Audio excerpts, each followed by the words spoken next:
Tonight, we're doing Jeremiah 12 and 13. Jeremiah 12 and 13. So we kind of plunge a little deeper into the book of Jeremiah. Now, we've missed a week, and you were supposed to keep reading. I don't know if you did or didn't, but I know we've missed a week. So, Jeremiah starts in the days of Josiah. And Josiah, Jehoiakim, Zedekiah, we're going into Babylonian captivity. And the way to read Jeremiah is to know that this is actually happening. Why are we going into captivity? Idol worship and for our sin against the God of heaven. That's what's causing the problem. So we have a nation coming from the north, Babylon, and Babylon is going to get us because we have not done the will of God. Any question about that you want to talk about just as we plunge in or back into our study? When we talk about that, we talk about North Israel?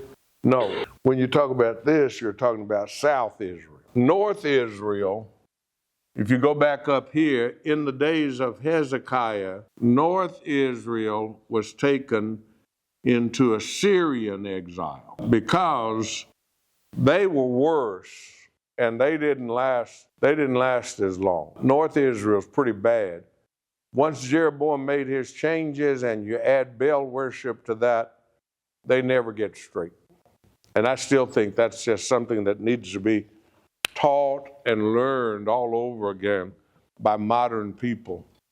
Once you get that off track, it's unusual that you holistically get it back on track. Now you'll get some people from North Israel that will come back to South Israel, but you're not going to hardly get North Israel straight once they get off and practice that for a long time. One of the passages that's in our reading tonight is, here's a question. Can an Ethiopian change his skin? No. I remember when I was in elementary school, a little white guy told, he said, that'll come off. If you get a whole bunch of soap and you just scrub it or what, then it'll come off. That won't come off. An Ethiopian can't change his skin, and a leopard can't change his spots. If an Ethiopian could change his skin or a leopard could change his spots, then I would kind of believe my people who have learned to practice sin could change. But none of that's true. The Ethiopian can't change his skin, a leopard doesn't change his spots, and when my people learn to practice sin, it's going to be hard to get them to change. Anybody ever tried to get somebody to change who just, let's just say, they just been doing this for a long, long time. And then you start trying to get them to change, or you can fuss, you can shout, you can cry, and they'll keep doing the same thing. They're not going to change. Anybody? My dad used to call the Syrians the bill. The bill collectors? What does he mean by that? Whenever the mail came, bills. The Assyrians, okay. All right, let's try it. Let's see what we'll come up with in Jeremiah. Let me tell you what we're reading what does this sound like if I said Jeremiah in 12 has a complaint? And how many of you read his complaint already? If you read his complaint, I was going to ask you what it sounds like, but we'll read it first, and then we'll kind of determine if we can figure out what it actually sounds like. Let's read 12, and we'll stop for a minute. Anybody? That's pretty good stuff. I don't know if I can make you hear it strongly, but the first part of it, 1 through 4, is Jeremiah's complaint. And he kind of starts humbly. Lord, I know you're righteous. And when I complain to you, yet I want to plead a case before you. I want to say something. I'm not questioning anything, but I've got questions. Why does the way of the wicked prosper? And why do all who are treacherous thrive? You plant them and they take root and they grow and produce fruit. You are near in their mouth and far from their heart. See, he's talking about wicked people. Why are you allowing that? But you, O Lord, know me. You see me and test my heart toward you. Pull them out like sheep for the slaughter and set them apart for the day of slaughter. How long will the land mourn and the grass of every field wither for the evil of those who dwell in it? The beast and the birds are swept away because they said, he will not see our latter end. That's Jeremiah's complaint. You know, why are you allowing this? That's what does that remind you of? Some Father law. Imagine it's some Father law. Yeah. What did you say, Angela? Okay, some of the Psalms, yeah. It always reminds me of Habakkuk. Habakkuk raises this. Look at Habakkuk 1. I'm surprised that somebody didn't say this. So look at Habakkuk chapter 1. The burden which Habakkuk the prophet did see. O Lord, how long shall I cry, and thou wilt not hear? Even cry out unto thee of violence, and thou wilt not save. Why dost thou show me iniquity and cause me to behold grievance? For spoiling and violence are before me, and there are that rise up strife and contention. In other words, he's raising the same kind of Jeremiah question. God, why are you allowing all this stuff? Why are you doing that? Any question, comment about that? Go. Yeah. That the Lord made that point, that sometimes the wheat and the tares grow together until the harvest time. That's a good observation, very good observation.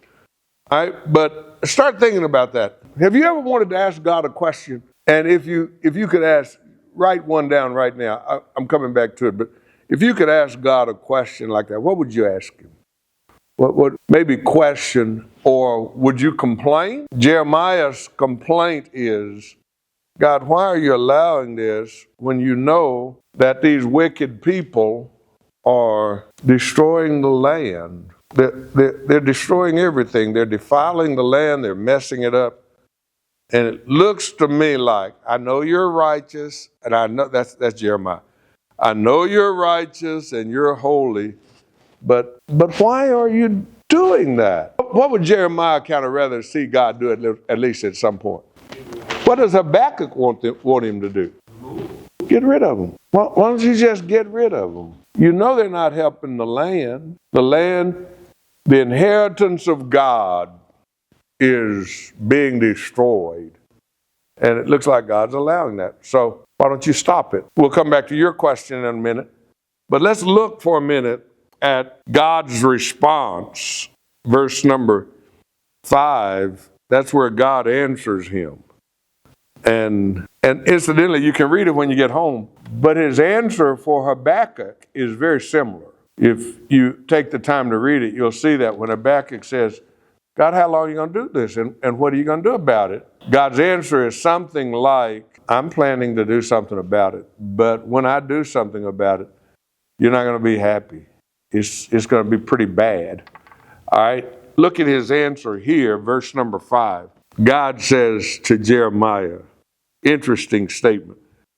If you've raced with men on foot and they've wearied you, how will you compete with horses? I think that's such a powerful kind of question.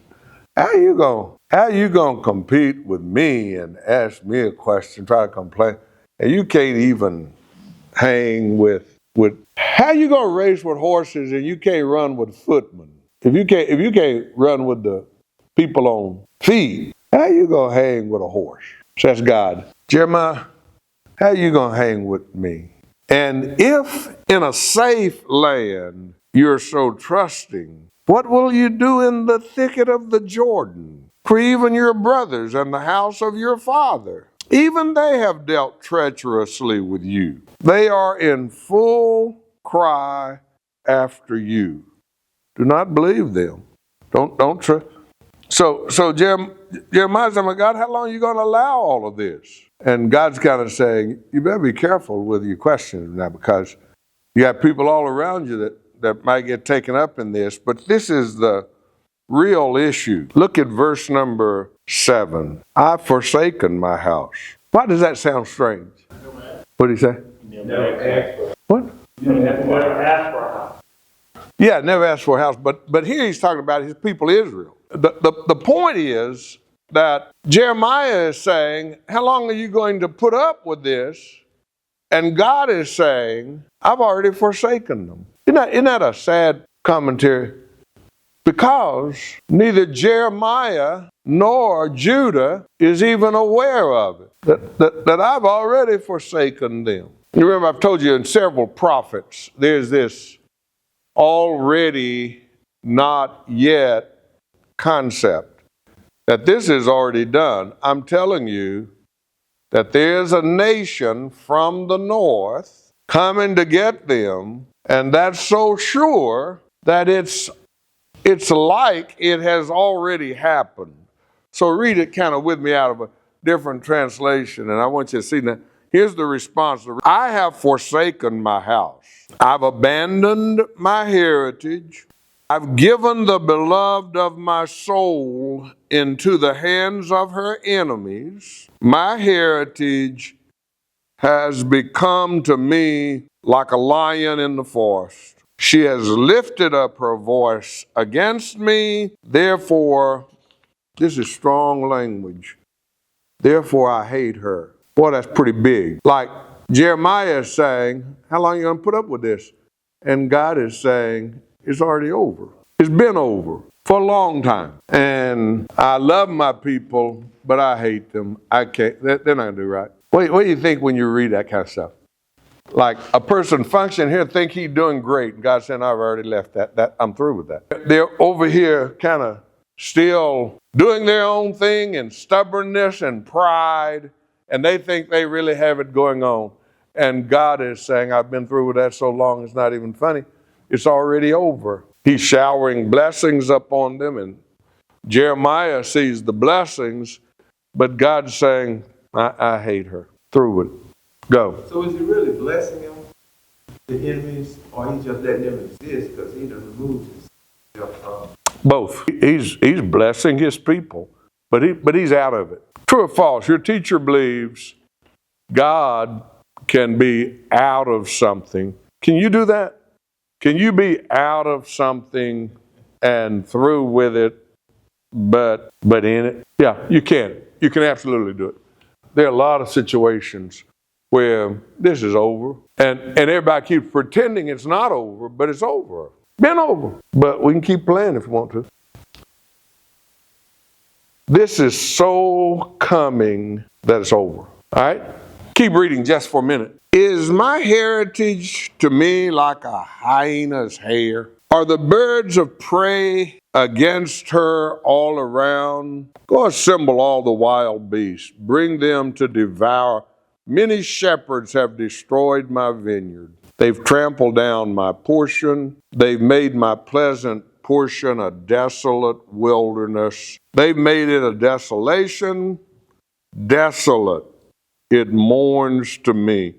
The whole land is made desolate. But no man lays it to heart. I mean, in other words, it's already over, but nobody really believes it. They're not taking me seriously, and it's really over.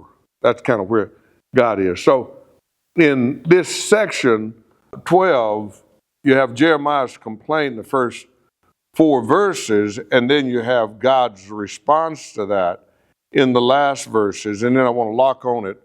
14, he says, thus says the Lord concerning all my evil neighbors who touch the heritage that I've given my people Israel to inherit. That's a way of saying the land. You see, I've given that to my people. Behold, I will pluck them up from their land. I will pluck up the house of Judah from among them. And then, just like they called my people to worship idols like Baal, my people need to call them back to worship me. And if any nation will not listen, then I will utterly pluck it up and destroy it, declares the Lord. That's just such a powerful statement, because what it says in essence is, at some point, you may not listen to Jeremiah, you may not listen to another prophet, but at some point, you're going to hear God. You're going to listen to God or else. You can ignore him, you can do it however you want to, but at some point you're going to listen, and you're going to have to. Anybody want to talk about that? What I had an issue with in this whole chapter was I got advised when I was still talking. I thought the Lord didn't come in until 14. Yeah, that may be a little confusing. But in 5, that's the Lord beginning to respond to Jeremiah. That you're not, if you can't run with footmen, you can't run with horses. And that's God's way of saying, now Jeremiah, I need to tell you something. This may be a little bigger than you can actually handle. See, because we wouldn't think like that, would we? Jeremiah is looking at what looks like God blessing his people, and God saying, that's over, been over. And I understand it. It's just the fact that I got thrown off. Yeah. I wasn't tracking who was speaking. Right. And it's like, 5 kind of, until you explained it, and, I read it further. Yeah. That's one of the things in reading carefully. You kind of have to read it carefully enough to pick up on switches. I think I'll show you another one here like that in just a little while, where he's talking and he says, this is what you say to them. I'm going to tell you this, but this is what you tell them. And we'll come back to that in just a minute. Any question about 12 that you want to talk about? So it's a good chapter. All right, don't put it in water. So I bought the loincloth according to the word of the Lord. And then the word of the Lord came to me another time saying, take that loincloth down by the Euphrates and put it in a hole, kind of bury it. And then he says, after many days, verse 6, the Lord said to me, kind of the third time, go get that loincloth that you buried down by the Euphrates and pull it up. And I did that, and the loincloth had sort of rotted, and it was good for nothing. So you take this girdle, you go bury it, and you take it out, and it's rotten. What's the point? It's an illustration of Israel's unfaithfulness. It's an illustration of Israel's unfaithfulness, because what good is the girdle now? It has no value. It's not, you can put the loincloth around you, but it's not going to hold anything because it's rotten. So you put it around you and it just tears and breaks and it's useless. So he says, the loincloth is useless. Then this is the point. Then the word of the Lord came to me, thus says the Lord, even so will I spoil the pride of Judah and the great pride of Jerusalem. Boy, do you see that? We'll try it again. Look at verse number 11. For as the loincloth clings to the waist of a man, so I made the whole house of Israel and the whole house of Judah cling to me, declares the Lord. And that they might be, what's their purpose? Their real purpose. Underline the last part of verse number 11. See, they were supposed to be, for me, a people, a name, a praise, and a glory. But they wouldn't listen. So, what are they now? No, I'm talking about in the illustration. I hear a bunch of things that I don't understand nothing. What'd you say? Ruined. But what did you say? I said they good for nothing. That's exactly right. That they're not worth anything.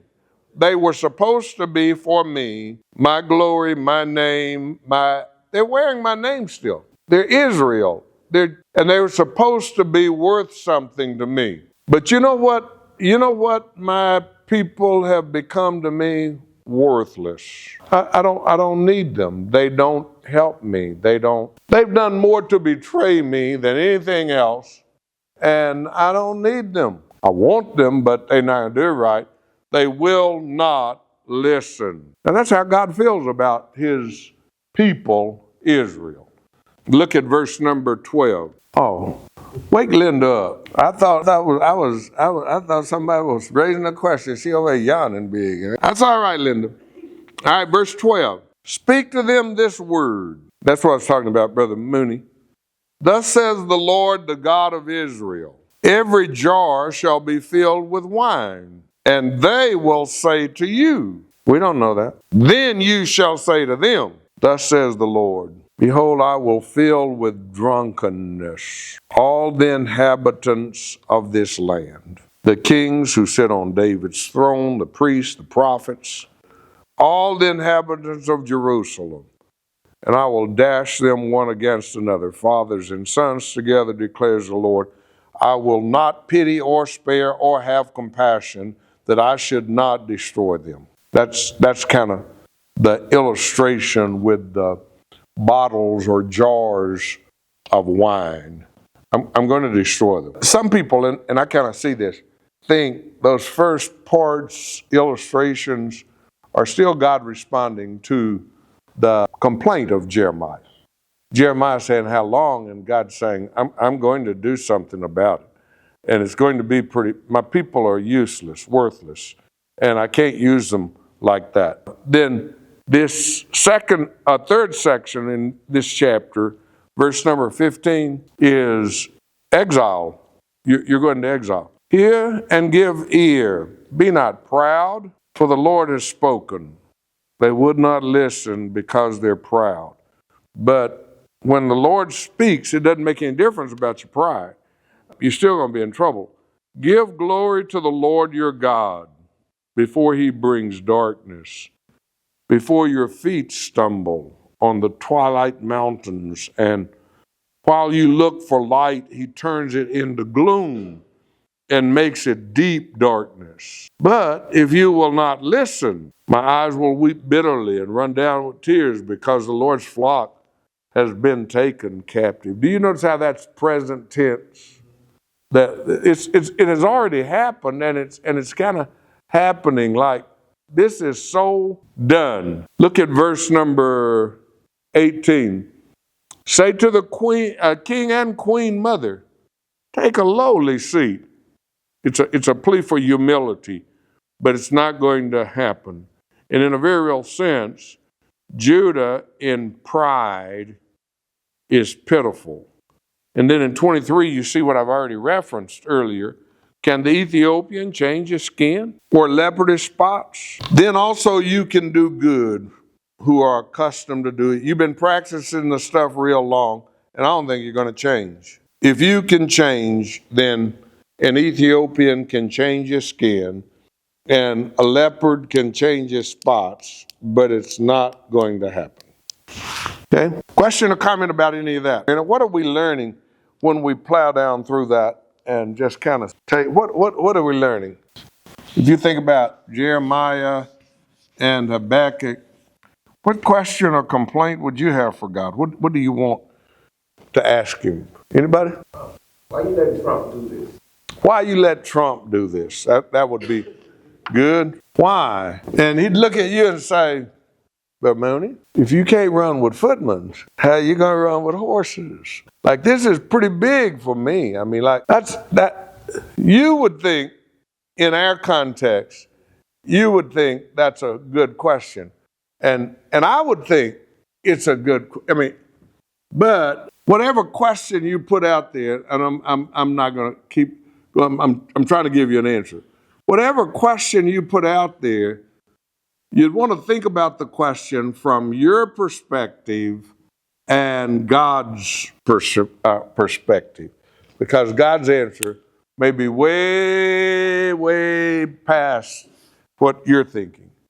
You're thinking about, why is he doing this? And God would say, my answer is so much bigger than that. That you're not even in the ballpark with what I'm thinking and doing. Go. We're looking in this little small section because we're not here that long, but he God is still saying, I'm running all of it. I'm running all of this. But I'm running all of it. Listen, if you want to get the size of it, that's what I'm after. I'm running all of this all over the world. You're talking about today, and I'm talking about eternity. We're talking about today, our SNAP benefits. Yeah, our SNAP benefits. The day school was closing, and a lot of little crazy stuff going on, and I'm probably talking too much because I'm being recorded on it. But you can edit it out. I'm gonna tell y'all something in there. You scratch all that. But lady, I tried my best to tell them that when COVID hit, they were trying to explain about how they get more money not working than they do working. That's that. Those people aren't going to keep giving you free money for nothing. And you know what happens when you do that for a long time? People start saying, this is my check, my SNAP benefits. And you don't have no benefits. They ain't going to give you that. Keep giving you that. You'd be better off to keep your job and keep working. I could not make them believe that. It's pretty interesting to me to just watch it. Just watch it. And I still think, now I'm trying to make you think, I still think it's more related to relationship with God than it is politics. You got to learn how to keep the relationship with God. Somebody has to hear God somewhere. And do you know what a lot of people think God is saying? They think God's saying what they're saying.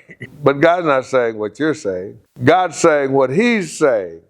So you've got to learn what He said and what He is saying, and you've got to adjust you to what He says. God is very often not saying what you're saying at all. Go. What keeps you woke at night? Yeah, that's right. What keeps you woke at night, and we think what's keeping us awake is all the stuff we're concerned about. Let me tell you something. You're looking at it wrong.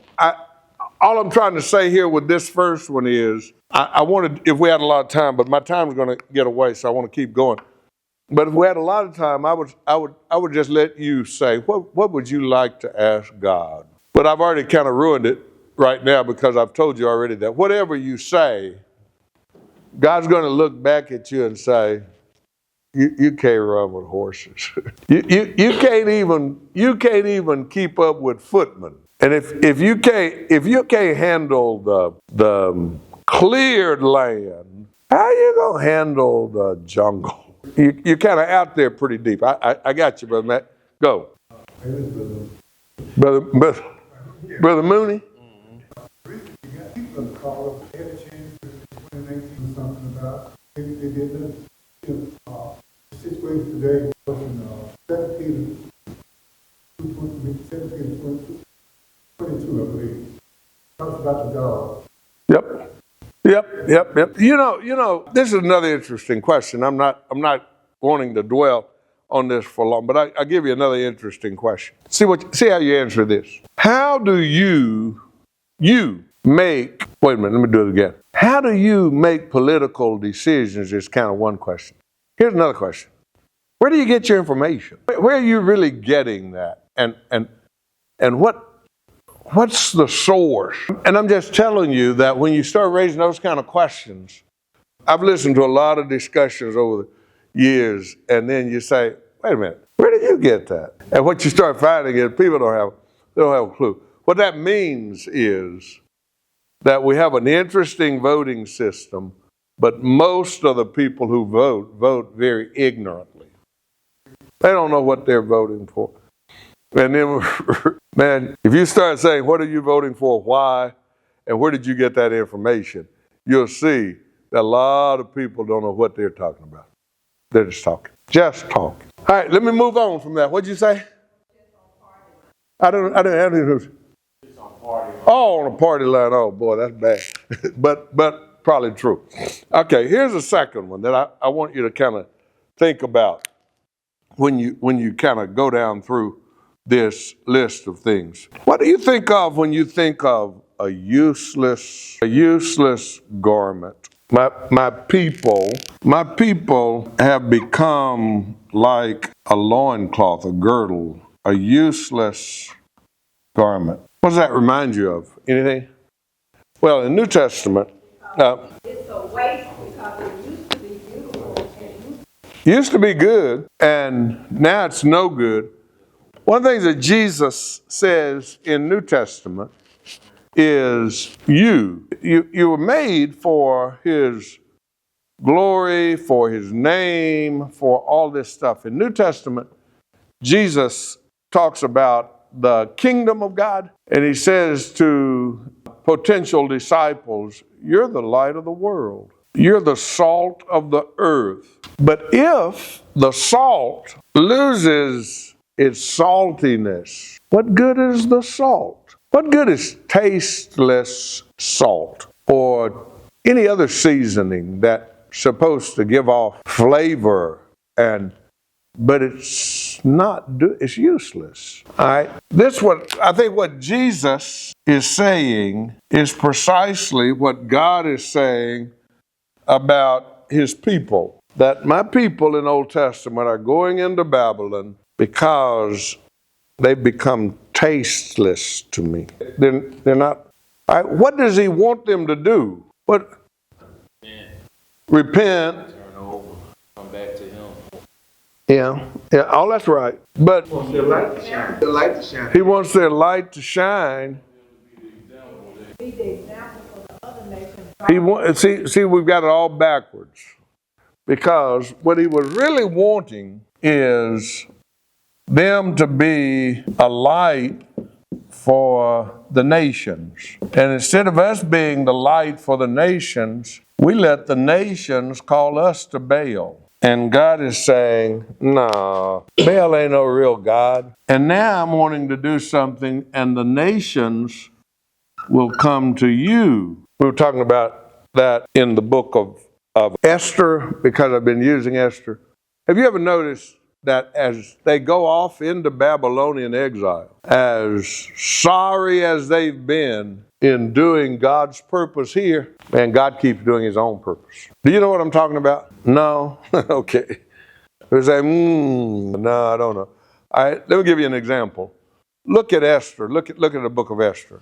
I'll show you something that you shouldn't overlook in these. You there, Esther? Look at Esther 8. Esther 8.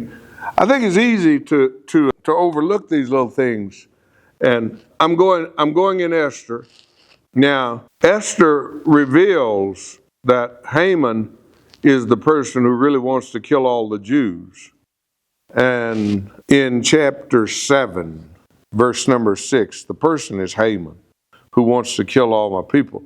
And then in 7, they want permission to fight back because the decree of the king cannot be reversed. So since we're going to have this day set when they can kill us, can we at least fight back? All right, now we got a decree in 8 that we can fight back.